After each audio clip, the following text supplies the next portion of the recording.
Well, the thing that I see about the world, what it should be, it's all question of imagination.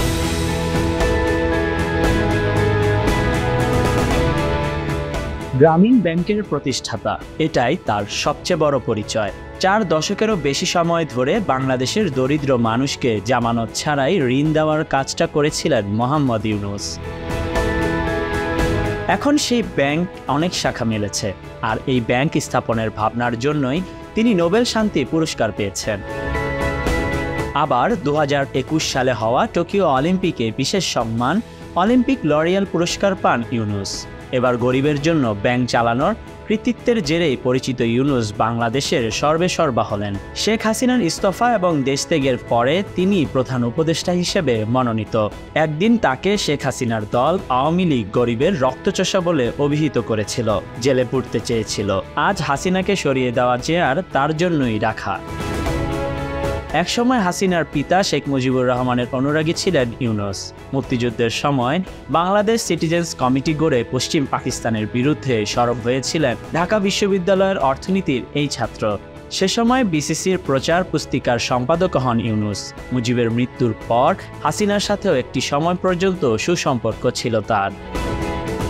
1997 সালে ওয়াশিংটনে হওয়া micro credit convention আমেরিকার তৎকালীন first lady Hillary ক্লিনটনের সাথে হাসিনাকে যুগ্ম সভাপতিত্বের দায়িত্ব দিয়েছিলেন ইউনূসই। কিন্তু পরে হাসিনার সাথে ইউনূসের সম্পর্কে বিষময় হয়ে ওঠে। যেহেতু গরিব মানুষকে সুদের বিনিময়ে ঋণ দিতে ইউনূসের গ্রামীণ ব্যাংক, তাই ইউনূসকে গরিবের রক্তচোষা বলতেও কসুর করেননি হাসিনা।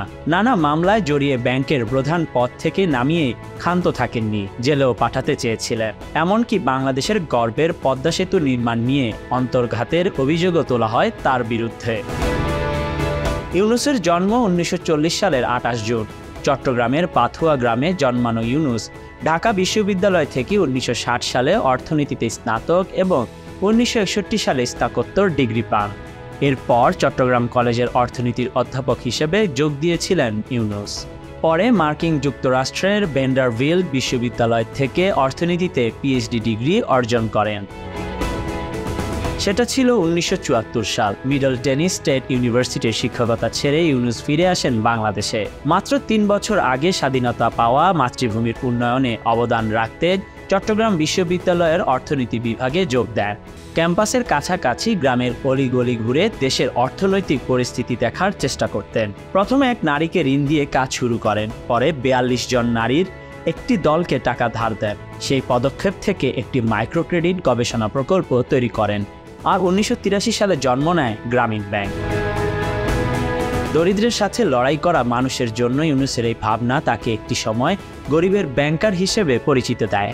গোটা বিশ্বেই তার প্রশংসা শুরু হয়। 2006 সালে তার ঝুলিতে আসে নোবেল শান্তি পুরস্কার। এরপরে আরও অনেক পুরস্কার পেয়েছেন, মিলেছে অনেক সম্মান। কিন্তু হাসিনার চক্ষুশূল হয়ে ওঠার পরে জীবন অতটা আরামদায়ক ছিল না ইউনূসের। ইউনূস এবং তার টেলিকমিউনিকেশন কোম্পানি গ্রামীণ টেলিকমের আরও 3 কর্তাকে বাংলাদেশের শ্রম আইন লঙ্ঘনের দায়ে 6 মাসের কারাদণ্ড দেওয়া হয়।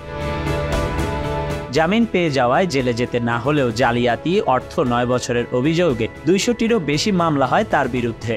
এই সময় একবার ইউনূস রাজনীতিতে আসার সিদ্ধান্ত নেন, কিন্তু শেষ পর্যন্ত তিনি নিজেই না বলে দেন। কিন্তু এবার তিনি হ্যাঁ বলেছেন। বাংলাদেশের এক কঠিন সময়ে তিনি প্রধানমন্ত্রী হতে চলেছেন। Khandakar Ishtiaq, News Now 24।